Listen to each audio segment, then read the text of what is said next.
একটা মেয়ে যদি স্বইচ্ছে একটা ছেলের কাছে আসে, সে মেয়েটা কখনো ধর্ষণ হয় না। এই মহিলা আসলে খুব খারাপ। চারজনে মিলে ধর্ষণ করেছে। খালার বাড়ি থেকে নিজ বাসায় ফিরছিলেন সুমাইয়া। কাছে ছিল না কোনো টাকা, তাই বাস থেকে নামিয়ে দেয় হেল্পার। 2.5 বছরের মেয়েকে নিয়ে মহা বিপদে পড়েন এই তরুণী। মানুষের কাছে হাত পেতেও সাহায্য না পেয়ে হতাশায় ভোগেন তিনি। পরে ওইখানকার 4 জন যুবক 4,000 টাকার বিনিময়ে শারীরিক সম্পর্ক করতে চায় এই তরুণীর সাথে। এক পর্যায়ে এতে রাজি হয় এই তরুণী। অফিসে টাকা ছিল না, গদখালি নামছিলাম। নামার পরে ওই ভাইয়াদের সাথে দেখা হলো, বলছে কি সমস্যা।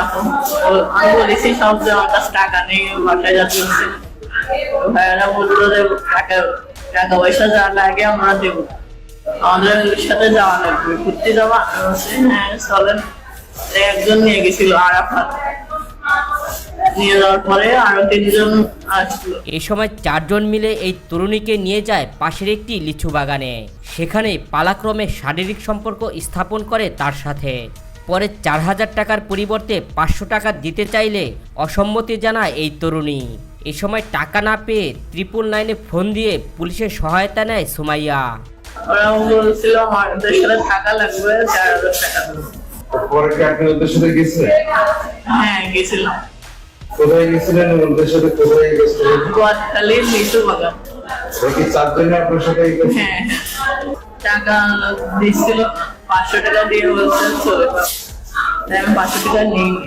তারপরে আমি 999-এ ফোন করার পরে থানার নাম্বার দিচ্ছি। যশোরের জিকরগাছায় ঘটে এমন চাঞ্চল্যকর ঘটনা। এতে অভিযুক্ত 2 ছাত্রদল নেতাসহ 4 জনকে আটক করে পুলিশ। অভিযুক্তরা হলেন উপজেলার গদখালীর মিজানুর রহমানের ছেলে ইয়াসিন আরাফাত, উজ্জ্বলের ছেলে আমিনুর রহমান, জাকিরের ছেলে জাবেদ সহ শরীফুলের ছেলে আলামিনের বিরুদ্ধে সংঘবদ্ধ ধর্ষণের মামলা করেন ভুক্তভোগী সুমাইয়া। বলছিলাম যে আমার 4 জনে মিলে ধর্ষণ করেছে, 4,000 টাকা না দেওয়ার কারণে আমি থানায় অভিযোগ করেছি। জিকরগাছা থানার ভারপ্রাপ্ত কর্মকর্তা বাবলুর রহমান খান বলেন, অভিযুক্তদের গ্রেপ্তার করা হয়েছে। তদন্ত শেষে আইনানুগ ব্যবস্থা নেওয়া হবে। আমাদের ডিউটি অফিসারের নাম্বারে ফোন করে জানায় যে তাকে গদখালি বাজারে 4 জন লোক ধর্ষণ করেছে। তাৎক্ষণিকভাবে গদখালি বাজারে গিয়ে ভিকটিমকে উদ্ধার করি। পরে আমি তাৎক্ষণিকভাবে উক্ত 4 জন আসামিকে গ্রেপ্তার করতে সক্ষম হই। এই ধরনের ঘটনায় এলাকা জুড়ে সৃষ্টি হয়েছে চাঞ্চল্যের। তবে অনেকেই প্রশ্ন তুলেছেন, তরুণী যেহেতু যৌনকর্মের সাথে যুক্ত ছিলেন, তার অভিযোগ কতটা সত্যি। তবে অনেকেই বলছেন, যে পরিস্থিতিতে তিনি পড়েছিলেন তা বিবেচনায় তার অভিযোগের গুরুত্ব রয়েছে এবং সঠিক তদন্তের দাবি জানিয়েছেন তারা। মেয়েটা এখানে টাকা পয়সা নিয়ে একটু ঝামেলা করছে, এইটুকুনি আমি আর কি জানি। আমাকে টাকা পাবো কে টাকা, তবে নিজের বললো না বললে আমি বললাম তাহলে কোন বিষয় আছে যে বলো, তখন তাকে সামনে টাকাটা লেনদেন আছে।